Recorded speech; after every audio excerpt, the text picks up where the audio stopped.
భారతదేశ మార్కెట్లోకి Yamaha electric scooter రాబోతుందా? తాజాగా వస్తున్న వార్తలు చూస్తే అది నిజమేనేమో అనిపిస్తుంది. అయితే యమహా ఎలక్ట్రిక్ స్కూటర్ భారతదేశ మార్కెట్లోకి వస్తే టెక్నికల్ స్పెసిఫికేషన్స్ ఎలా ఉండొచ్చు, ఎంత రేంజ్తో ఎలక్ట్రిక్ స్కూటర్ ఎక్స్పెక్ట్ చేయొచ్చు, అలానే ఏ ప్రైస్లో ఎలక్ట్రిక్ బైక్ వస్తుంది, ఏ సంవత్సరంలో యమహా ఎలక్ట్రిక్ స్కూటర్ మార్కెట్లోకి ఎక్స్పెక్ట్ చేయొచ్చు, పూర్తి సమాచారాన్ని ఈరోజు మన ఈవీ కుర్రాడు ఛానల్ తెలుసుకుందాం. అవసరం నేను మీ కృష్ణ చైతన్య మండేలో మీ ఈవీ కుర్రాడు. మీరు ఒక ఎలక్ట్రిక్ స్కూటర్ లేదా ఎలక్ట్రిక్ బైక్ లేదా ఎలక్ట్రిక్ సైకిల్ కొందాం అనుకుంటున్నారా? కానీ మంచి వెహికల్ ఏంటో తెలియక కన్ఫ్యూజ్ అవుతున్నారా? అయితే కేవలం 199 రూపాయలకే మన ఈవీ కుర్రాడు కోర్సులో జాయిన్ అవ్వండి. ఒక బెస్ట్ ఈవీ కొనుక్కోవడానికి కావాల్సిన నాలెడ్జ్ ని మీరే పొందండి. తాజాగా జిగ్వీల్స్ వెబ్సైట్ వాళ్ళు ఒక ఆర్టికల్ అయితే పబ్లిష్ చేశారనమాట. ఒకసారి నేను ఆర్టికల్ చూపించిన తర్వాత మనకి యమహా ఎలక్ట్రిక్ స్కూటర్ స్పెసిఫికేషన్స్ ఎలా ఉండొచ్చు అనే వివరాలను కూడా మనం దాని గురించి మాట్లాడుకుందాం. సో ఇదే జిగ్వీల్స్లో పబ్లిష్ చేసిన ఎలక్ట్రిక్ స్కూటర్ అనమాట. రాబోయే కొన్ని సంవత్సరాల్లో యమహా ఎలక్ట్రిక్ స్కూటర్ రాబోతుంది అన్నట్టుగా వీళ్ళు రాస్తున్నారు. అలానే వచ్చే ఎలక్ట్రిక్ స్కూటర్ అది ఇండియన్ ప్లాట్ఫామ్ కోసం డెవలప్ చేసిన ఎలక్ట్రిక్ స్కూటర్ లేకపోతే గ్లోబల్ మార్కెట్ కోసం డెవలప్ చేసిన ఎలక్ట్రిక్ స్కూటర్ అనే దాని బట్టి ఇంకా క్లారిటీ తెలియదు. కానీ ఒక విషయం అయితే వీళ్ళు మెన్షన్ చేస్తున్నారు, యమహా ఎలక్ట్రిక్ స్కూటర్ వస్తే కనుక రెవర్ ఇండియా ఎలక్ట్రిక్ స్కూటర్ ప్లాట్ఫామ్ని ఉపయోగించే అవకాశం ఉంది అని చెప్తున్నారు.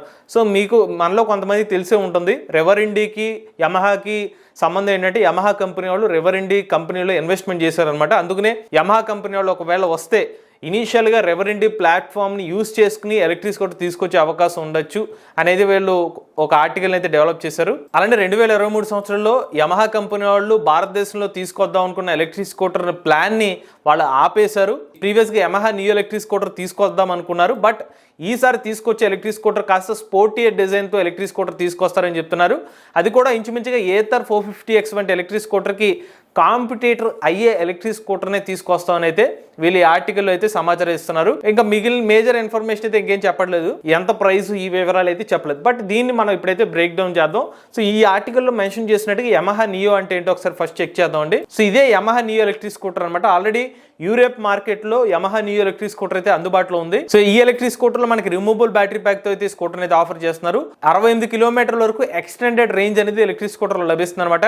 టెక్నికల్ స్పెసిఫికేషన్ చూస్తే 2.3 కిలోవాట్ల రేటెడ్ పవర్, పీక్ పవర్ 2.5 కిలోవాట్ల పవర్తో ఎలక్ట్రిక్ స్కూటర్ అయితే ఆఫర్ చేస్తున్నారు. వీళ్ళు ఆఫర్ చేసిన బ్యాటరీ ప్యాక్ వచ్చి 50 వోల్ట్లు 19.2Ah బ్యాటరీ ప్యాక్ అనమాట. ఇలాంటివి 2 బ్యాటరీ ప్యాక్స్ వరకు అయితే ఈ స్కూటర్ లో అయితే ఇన్స్టాల్ చేసుకోవచ్చు. సింగిల్ బ్యాటరీ ప్యాక్ తో 37 కిలోమీటర్ రేంజ్ వస్తుందని చెప్తున్నారు. డ్యూయల్ బ్యాటరీ ప్యాక్ తో 68 కిలోమీటర్ రేంజ్ వస్తుందని చెప్తున్నారు. ఒక్కొక్క బ్యాటరీ ప్యాక్ వెయిట్ వచ్చి 8 kgలు అనమాట. ఇది ఇనీషియల్గా యమహా కంపెనీ వాళ్ళు భారతదేశ మార్కెట్లో తీసుకొద్దాం అనుకున్న ఎలక్ట్రిక్ స్కూటర్, బట్ ఇప్పుడు వాళ్ళు ప్లాన్ మార్చానని చెప్తున్నారు. ఇది స్పెసిఫిక్ గా చెప్పాలంటే బ్యాటరీ స్వాపింగ్ స్టేషన్స్ కోసం డెవలప్ చేసిన ఎలక్ట్రిక్ స్కూటర్ ఇది. యూరోప్ లో మనకి గచ్చాచో అనే ఒక బ్యాటరీ స్వాపింగ్ టెక్నాలజీ ఉంది. ఈ బ్యాటరీ స్వాపింగ్ నెట్వర్క్ లో యమహాతో పాటుగా Honda active electric scooter swapping చేసుకోవచ్చు. ఇనీషియల్ గా అనుకున్న ప్లాట్ఫామ్ ఏంటంటే రిమూవబుల్ బ్యాటరీ ప్యాక్, బట్ వీళ్ళు చెప్తున్న ఆర్టికల్ సమాచారం ఏంటంటే రిమూవబుల్ బ్యాటరీ ప్యాక్ అయ్యి ఉండొచ్చు, అవి ఉండకపోవచ్చు, ఒక స్పోర్టీ డిజైన్ తో ఎలక్ట్రిక్ స్కూటర్ తీసుకొస్తామని చెప్తున్నారు. మోస్ట్లీ ఇక్కడ స్పోర్టీ లుక్ తో ఎలక్ట్రిక్ స్కూటర్ తీసుకొస్తే కనుక అది హై పర్ఫార్మెన్స్ ఎలక్ట్రిక్ స్కూటర్ అవుతుంది. కాబట్టి ఒకవేళ ఎక్కువ బ్యాటరీ ప్యాక్ పెడితే కనుక అది మోస్ట్లీ ఫిక్స్డ్ బ్యాటరీ ప్యాక్ తోనే ఎలక్ట్రిక్ స్కూటర్ తీసుకురావాలి. ఒకవేళ అలా ఫిక్స్డ్ బ్యాటరీ ప్యాక్ తో ఎలక్ట్రిక్ స్కూటర్ తీసుకొస్తే ఏ స్పెసిఫికేషన్స్ ఉండొచ్చు అనేది ఒకసారి చెక్ చేద్దామండి. ఒకవేళ ఫిక్స్డ్ బ్యాటరీ ప్యాక్ తో తీసుకొస్తే అప్పుడు బ్యాటరీ ప్యాక్ కెపాసిటీ ఒక 4 నుండి 5 కిలోవాట్ల కెపాసిటీతో తీసుకురావచ్చు. రేంజ్ కూడా 150 నుండి 180 కిలోమీటర్ రేంజ్ వరకు తీసుకురావచ్చు. స్పీడు ఎందుకంటే ఏథర్ 450Xని కంపేర్ చేస్తున్నారు కాబట్టి 90 నుండి 100 కిలోమీటర్ల టాప్ స్పీడ్తో తీసుకురావచ్చు. ఇక మోటార్ కెపాసిటీ కూడా ఒక 6 నుండి 8 కిలోవాట్ల పవర్తో అయితే ఆ మోటార్ కెపాసిటీ ఉండొచ్చు. ఇక టార్క్ అయితే ఎలిమినేట్ చేయండి, జస్ట్ ఒక రెఫరెన్స్ కోసం తీసుకున్నా, బట్ ఇది టార్క్ అయితే ఫిగర్స్ మనకి ఎగ్జాక్ట్ గా తెలియదు. ఛార్జింగ్ టైం చూసుకున్నట్లయితే 4 నుండి 6 గంటలు ఎలక్ట్రిక్ స్కూటర్ ఛార్జ్ అవుతుంది స్టాండర్డ్ టైం. అదే ఒకవేళ వీళ్ళు తీసుకురావాలంటే ఫాస్ట్ ఛార్జింగ్ సపోర్ట్ చేసే విధంగా కూడా వీళ్ళు ఫాస్ట్ ఛార్జింగ్ కూడా తీసుకురావచ్చు. ఇది ఎప్పుడు 450X వంటి స్కూటర్ని కంపేర్ చేస్తూ అటువంటి స్పోర్ట్స్ బైక్ డిజైన్తో స్కూటర్ తీసుకొస్తే ఇటువంటి టెక్నికల్ స్పెక్స్ని మనం ఎక్స్పెక్ట్ చేయొచ్చు. లేదు ఒక రిమూవబుల్ బ్యాటరీ ప్యాక్తో తీసుకొద్దాం అనుకుంటే కనుక వీళ్ళు ఒక 2 kWh ఈ కెపాసిటీతో ఎలక్ట్రిక్ స్కూటర్ తీసుకొచ్చే అవకాశం ఉంటుంది. ఈవెన్ అంతకన్నా తక్కువ వీళ్ళు 1.8 kWhతో కెపాసిటీ కూడా తీసుకురావచ్చు. తక్కువ కెపాసిటీతో బ్యాటరీ ప్యాక్ తీసుకొస్తే ఖచ్చితంగా వీళ్ళు ఏదైతే న్యూ ఎలక్ట్రిక్ స్కూటర్ ప్లాట్ఫామ్ అనుకున్నట్టుగానే రిమూవబుల్ బ్యాటరీ ప్యాక్ వేరియంట్తో తీసుకొస్తారు, తక్కువ రేంజ్ ఆఫర్ చేస్తారు. సో ఫిక్స్డ్ బ్యాటరీ ప్యాక్ని తీసుకొచ్చి లాంగ్ రేంజ్ ఆఫర్ చేస్తే స్వాపింగ్ స్టేషన్ వల్ల ఉపయోగం అయితే ఉండదు. ఆల్రెడీ కస్టమర్స్ కావాల్సిన రేంజ్ వస్తుంది కాబట్టి స్వాపింగ్ చేసుకోవడానికి ఎవరు ఇంట్రెస్ట్ చూపించారు కాబట్టి మోస్ట్లీ తీసుకొస్తే కనుక Yamaha premium electric scooter specifications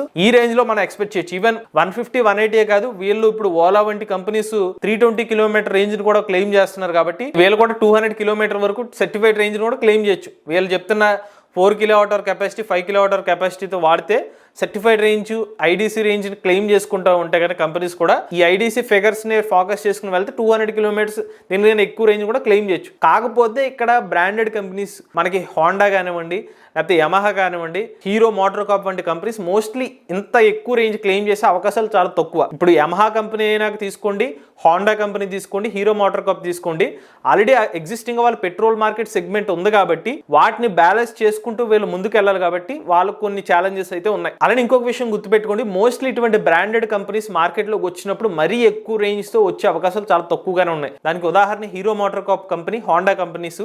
previous గా వీళ్ళు ఎలక్ట్రిక్ వెహికల్ సెగ్మెంట్లోకి వచ్చారు. వీళ్ళు వచ్చినప్పుడు కూడా మనకి కావాలని రేంజ్ పాసిబిలిటీ ఉన్నా కూడా హీరో మోటార్ కార్ప్ వంటి కంపెనీ ఈ రోజుకి 115 కిలోమీటర్స్ మించి అయితే రేంజ్ అయితే ఆఫర్ చేయట్లేదు. సో వాళ్ళకి 165 వరకు సర్టిఫైడ్ రేంజ్ క్లెయిమ్ చేస్తున్నారు, కానీ 150 వరకు చెప్తున్నారు. అలానే యాక్టివా కూడా వాళ్ళ ఫిక్స్డ్ బ్యాటరీ ప్యాక్ తో 105 కిలోమీటర్ రేంజ్ నే క్లెయిమ్ చేస్తున్నారు. ఇలాంటి ఫిగర్స్ ని ఫోకస్ చేసుకుంటే వీళ్ళు కూడా ఫిక్స్డ్ బ్యాటరీ ప్యాక్ తో తక్కువ రేంజే ఫోకస్ చేద్దాం అనుకుంటే వీళ్ళు కూడా ఒక 3 kWh కెపాసిటీని తీసుకొచ్చి ఒక 100, 110, 120 కిలోమీటర్ రేంజ్ తో యమహా కంపెనీ వాళ్ళు ఎలక్ట్రిక్ స్కూటర్ తీసుకొచ్చిన ఆశ్చర్యపోవాల్సిన అవసరం లేదు. సో వీళ్ళకి పాసిబిలిటీ ఉంది. సీరియస్ గా వెళ్ళాలనుకుంటే 190, 200 సర్టిఫైడ్ రేంజ్ తేవచ్చు, లేదంటే ఇతర బ్రాండెడ్ కాంపిటేటర్స్ పరంగా తీసుకోవాలంటే 110, 120 కిలోమీటర్ రేంజ్ కూడా ఫిక్స్ అవ్వచ్చు. సో ఇది యాజ్ ఆఫ్ నో మనకి ఉన్న సమాచారం అండి. ఒకవేళ అదే జరిగితే ప్రైసింగ్ మనం అనుకున్నట్టుగా 200 కిలోమీటర్ రేంజ్ ను ఫోకస్ చేస్తే అప్పుడు వీళ్ళ ఎలక్ట్రిక్ స్కూటర్ ప్రైస్ కూడా 1,50,000 నుంచి 1,70,000 రూపాయల ప్రైస్ సెగ్మెంట్ వస్తుంది. అది కాదు అనుకుంటే కనుక వీళ్ళు ఇంకా తక్కువ 120 కిలోమీటర్ ఆ రేంజ్ ని ఫోకస్ చేస్తే 1.1 lakh రూపీస్ నుంచి ఒక 1.3 lakh రూపీస్ ప్రైస్ సెగ్మెంట్ లో మనకి యమహా ఎలక్ట్రిక్ స్కూటర్ అయితే ఎక్స్పెక్ట్ చేయొచ్చు. ఎందుకంటే వీళ్ళకున్న కాంపిటేటర్ ప్రైస్ సెగ్మెంట్ గమనించిన తర్వాత ఒక వారంటీ అయితే 3 years స్టాండర్డ్ గా వారంటీ ఇవ్వచ్చు. రాబోయే కొన్ని సంవత్సరాలు టైం పడుతుంది కాబట్టి 5 to 8 years వరకు కూడా మనం ఎక్స్పెక్ట్ చేయవచ్చు. ఇది మన యమహా ఎలక్ట్రిక్ స్కూటర్ నుంచి ఎక్స్పెక్ట్ చేయగలిగే కొన్ని స్పెసిఫికేషన్స్ అండి. బట్ మనకి ఇంకా ఎగ్జాక్ట్ గా రాబోయే 1 సంవత్సరం 2 సంవత్సరాల్లో ఎప్పుడు మార్కెట్ లోకి వస్తున్న సమాచారం తెలియదు కాబట్టి యాజ్ ఆఫ్ నో మనకున్న ఇతర రిఫరెన్స్ ద్వారా అయితే మనం ఎక్స్పెక్ట్ చేసిన సమాచారం ఇది. మీలో ఎంతమంది యమహా ఎలక్ట్రిక్ స్కూటర్ కోసం వెయిట్ చేస్తున్నారు, మీ అభిప్రాయాన్ని కామెంట్ రూపంలో చెప్పండి. మీలో కూడా ఎవరైనా ఎలక్ట్రిక్ వెహికల్ ఉపయోగించినట్లయితే మీ ఓనర్షిప్ ని మాతో షేర్ చేద్దాం అనుకుంటే స్క్రీన్ పై కనిపించే నెంబర్ కి వాట్సాప్ చేయండి, లేదంటే డిస్క్రిప్షన్ ఫామ్ ని ఫిల్ చేయండి. ఈ వీడియో కానీ మీ నచ్చినట్లయితే ఈవీ కుర్రాడు ఛానల్ సబ్స్క్రైబ్ చేసుకోండి. లేటెస్ట్ అప్డేట్స్ కోసం ఈవీ కుర్రాడు లైవ్ ఛానల్, ఆటోమొబైల్ గణన కోసం ఎంబీఎస్ ఆటో తెలుగు ఛానల్, ఏ గణన కోసం ఏ తెలుగు ఛానల్ సబ్స్క్రైబ్ చేసుకోండి. Charge nature drive the future.